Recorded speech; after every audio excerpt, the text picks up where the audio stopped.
So hi friends, ಇದು Honda City 2003 ಮಾಡಲು. So ಇದು ಈ ವ್ಲಾಗ್ಸಲ್ಲಿ ಇನ್ಮೇಲೆ ಏನು ನೋಡ್ತೀರಾ ಅಂದರೆ ಈ ಕಾರು ಹೇಗೆ ರೆಡಿ ಮಾಡಿ ಮಾಡಿಫಿಕೇಶನ್ ಹೇಗೆ ಮಾಡ್ತೀವಿ, ಏನೇನು ಕೆಲಸ ಆಗುತ್ತೆ ಈ ಕಾರಲ್ಲಿ ಅದೆಲ್ಲ ನೋಡ್ತೀವಿ. ಕಾರ್ ಹೆಂಗಿದೆ ಹೊರಗಡೆ ತೋರಿಸ್ತೀನಿ. ಸೊ ಇದು ಬಂದು 2003 ಮಾಡಲು. ತುಂಬ ಗಾಡಿಗಳು ಈ ಥರ ಇಲ್ಲ. ಇಂಟೀರಿಯರ್ ಎಲ್ಲ ಇದೊಂಥರ ಬೇಜ್ ಕಲರ್ ಬರುತ್ತೆ. ಬೇರೆ ಕಾರೆಲ್ಲ ನಿಮಗೆ ಬ್ಲ್ಯಾಕ್ ಇಂಟೀರಿಯರ್ಸ್ ಬರುತ್ತೆ. ಸೊ ಇದು ಬೇಜ್ ಕಲರ್ ಬರುತ್ತೆ. ಬನ್ನಿ ತೋರಿಸ್ತೀನಿ. ಇನ್ನು ಮಾಡ್ತೀವಿ. ಸೊ ಇದು ಆಟೋಮ್ಯಾಟಿಕ್ ಬರುತ್ತೆ. ನಿಮಗೆ ನೋಡ್ತಾ ಇರಲಿ ಡ್ರೈವ್ ಮೋಡ್ಸ್ ನಿಮಗೆ ಕಾಣಿಸ್ತಾ ಇದೆ. ಸೊ ಇವಾಗ ಪಾರ್ಕಿಂಗ್ ಪಿ ಎಲ್ಲಿದೆ ನೋಡಿ, ಇಲ್ಲಿದೆ. ಸೊ ಇವಾಗ ನಾನು ಚೇಂಜ್ ಮಾಡ್ತೀನಿ. ಸೊ ಈ ಲಿವರ್ನ ಪ್ರೆಸ್ ಮಾಡಿ ಹಿಂದೆ ಆಗುತ್ತೆ, ಸೇಮ್ ಬೇರೆ ಕಾರ್ಸ್ ಥರ. ಸೊ ಇಲ್ಲಿ ಎಂಗೇಜ್ ಆಗುತ್ತೆ, ರಿವರ್ಸ್ ಎಂಗೇಜ್ ಆಯಿತು.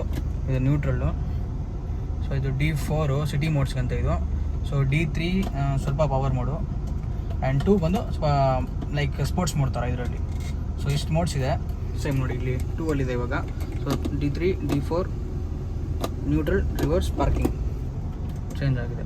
ಸೊ ಇದು ನನ್ನ ಫಸ್ಟ್ ಕಾರ್ ಏನಲ್ಲ, ಇದು ಆಲ್ಮೋಸ್ಟ್ ಇದು 5th ಕಾರ್ ಅನ್ಸುತ್ತೆ ನಾನು ಇರೋದು. ನಾನು ಇನ್ಸ್ಟಾಲ್ ಫಾಲೋ ಮಾಡ್ತಿರೋರಿಗೆ ನನ್ನ ಕಾರ್ ಬಗ್ಗೆ ಗೊತ್ತಿರುತ್ತೆ. ನಾನು ಇನ್ಸ್ಟಾ ಐಡಿನ ಮತ್ತು ಇನ್ಸ್ಟಾಗ್ರಾಮ್ ಪೇಜ್ನ ನಿಮಗೆ ಇದರಲ್ಲಿ ಶೇರ್ ಮಾಡ್ತೀನಿ. ಸೊ ಅಲ್ಲಿ ಫಾಲೋ ಮಾಡಿ, ನಿಮಗೆ ರೆಗ್ಯುಲರ್ ಅಪ್ಡೇಟ್ ಸಿಗುತ್ತೆ ಗಾಡಿಗಳ ಬಗ್ಗೆ. ಇದಕ್ಕಿಂತ ಮುಂಚೆನೇ ತುಂಬ ಕಾರ್ ಮಾಡಿಫೈ ಮಾಡಿದ್ದೀನಿ. ಸೊ ವ್ಲಾಗ್ಸ್ ಅಂತ ಇವಾಗ ಫಸ್ಟ್ ಟೈಮ್ ಸ್ಟಾರ್ಟ್ ಮಾಡ್ತಾ ಇರೋದು. ಇನ್ಮೇಲೆ ಈ ಕಾರ್ ಏನು ಮಾಡ್ತೀವಿ, ಮುಂಚೆ ಯಾವ ಕಾರು ಮಾಡಿಲ್ಲ ಆ ಥರ ಈ ಕಾರ್ ಮಾಡ್ಕೊಂಡ ಪ್ಲಾನ್ ಇದೆ. ನಿಮ್ಮ ಸಪೋರ್ಟ್ ಇರಲಿ, ಚೆನ್ನಾಗಿ ಮಾಡೋಣ ಕಾರ್ನ. ಕಂಟೆಂಟ್ನ ಡೈಲಿ ಫಾಲೋ ಮಾಡ್ತಾ ಇರಿ, ನಿಮ್ಗೆ ವಿಡಿಯೋಸ್ ಬರ್ತಾ ಇರುತ್ತೆ.